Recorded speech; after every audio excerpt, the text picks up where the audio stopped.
it was the story of the summer. Each revelation more gruesome, more sensational than the last. And every magazine had my high school friend's picture on it.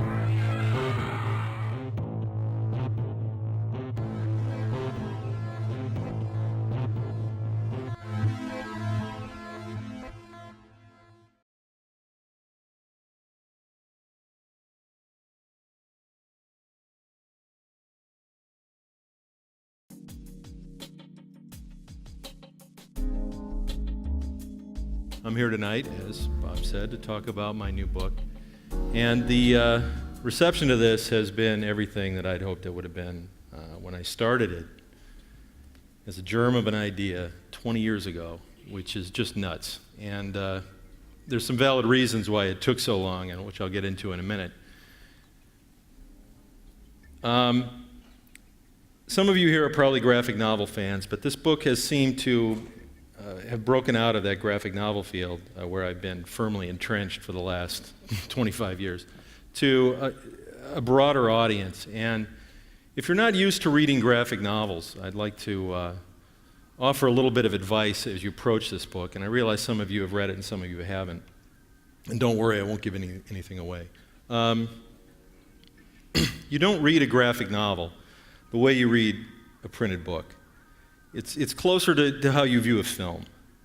You know, in a printed book, a gifted author will spend page after page after page drawing a scene with words, drawing a character with words. And we can all appreciate that. It's a thing of beauty when it's done well. I don't have to do that. I just draw the scene. So what seems on face value to be simple, if you're not familiar with graphic novels, is in fact not simple.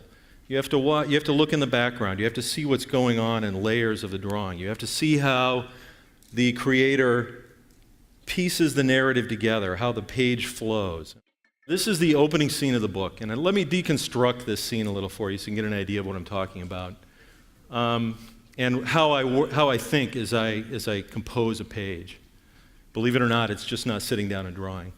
So we start with this long opening shot. It's this helicopter shot, almost like out of a film, over this rolling countryside, this quiet road in Bath, Ohio. We all know where it is. And I always like to introduce a couple themes right from the get-go. And the two that I'm working in right here are, first of all, the setting itself, Bath, with these neat farms and tidy lawns and quiet country roads. I noted the contrast between that and between Dahmer himself. What's going on? This kid is just rotting in this bucolic setting, and I was really struck by that. And the other theme, of course, is isolation. We have this kid walking by himself down the side of the road, and this is a major theme in Jeff's life and a major theme in the book as well.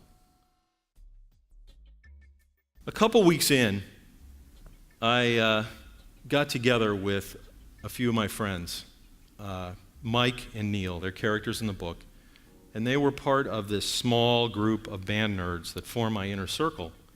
And at a certain time during our teenage years, pulled Dahmer into our group, and we formed what was informally called the Dahmer Fan Club.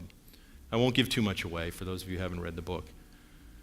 And we became Dahmer's only friends during high school and junior high. So I got together with these guys, and it just so happens that Neil, at that time, lived about 300 yards from Dahmer's boyhood home, which was then still ringed by yellow police tape as forensic investigators sifted through the dirt in the backyard looking for bone fragments.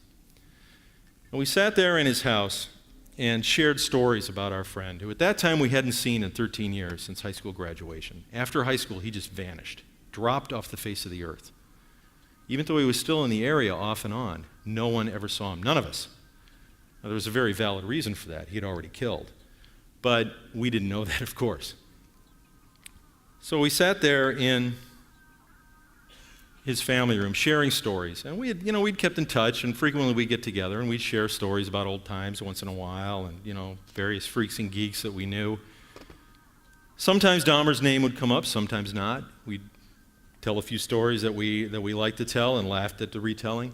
But there was a lot of stuff we'd never told before, we'd never shared, just because it didn't seem relevant. It had no point. Now it had a point. Suddenly we had clarity and we realized, my God, that's what he was thinking when he was doing these things. So I had a sketchbook I kept with me, and I pulled it out and just started making some notes and making some sketches. And a little light flickered off in the back of my head, and I thought, wow, this is an incredible story. This is not really a story that people are telling, not the way that I could tell it, from the perspective of a friend, a first-hand account. I should do something with this.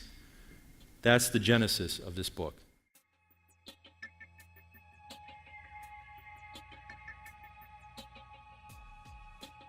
We were friends.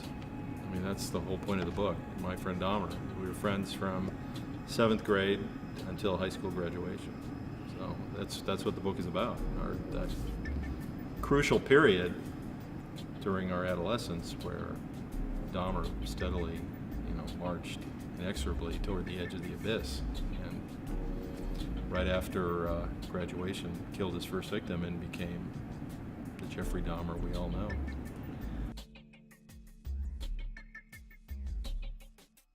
That's what the book's about. It's, the perspective of a contemporary. And kids then and kids now always see more than the adults, especially in that very secretive teenage world. And so, we saw increasingly bizarre behavior. He got darker and darker and darker. And the drinking, which was out of control, as he was, the assumption is self-medicating to try to quell these voices that were pounding inside his skull.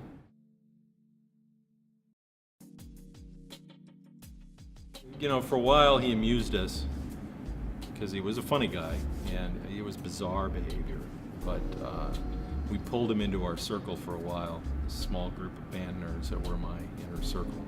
And we pulled him into our social net, and he, for a while, became part of our group. And then at a certain point, we pushed him away. And, pretty blunt about that in the book. The adult world certainly failed him across the board, but, me and my friends, we also played a role there. I'm not assigning guilt or anything. I think, instinctually, that was a pretty good instinct to have. So I'm not going to apologize for that. But in the book, there are several scenes that are almost brutal in their callousness about us just kind of shoving him away. And that's the way it happened. The real intriguing thing about the Dahmer story is that he, on the surface, should have been so normal because he came from this very normal little town, good school, nice home, middle-class upbringing, and yet he went so horribly wrong. And I think people are really intrigued by that. That's my only explanation. And, there are some people that are just drawn to the extremes that he went to. I don't really buy into that, and of course my book is not about any of that. It ends when he starts to kill. And in fact, once he starts to kill, I lose interest in him. My book is the story before that story, but people are still drawn to it. Well, a variety of reasons. It wasn't necessarily a priority for a while. It's unlike anything else I've done. I'm mostly a humorist. And I've kept pretty busy. This is my third graphic novel, not my first. I've got a comic strip that I do on a weekly basis that has gone back. I've got a pile of those behind me. So it wasn't really in the foreground. I didn't want to be part of any of the kind of scandal headlines that were revolving around this guy through his capture, trial, and death. And then I couldn't really find anybody who wanted to publish it for about 10 years. So it's been a long, slow process. I always felt that I needed a major publisher behind this book because it's, on the surface, it's kind of a tough sell. It hasn't proven to be that, but I wanted that big promotional machine behind it so I could get people talking about it, and that's what's happened.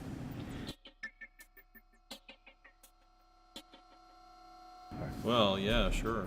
At a certain point, it's buried pretty deep.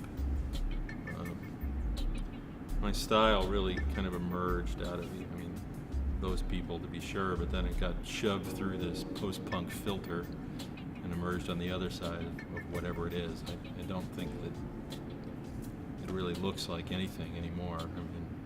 I may or may not stink, but I don't draw like anybody else, and I don't really write like anybody else. So that's something I'm proud of.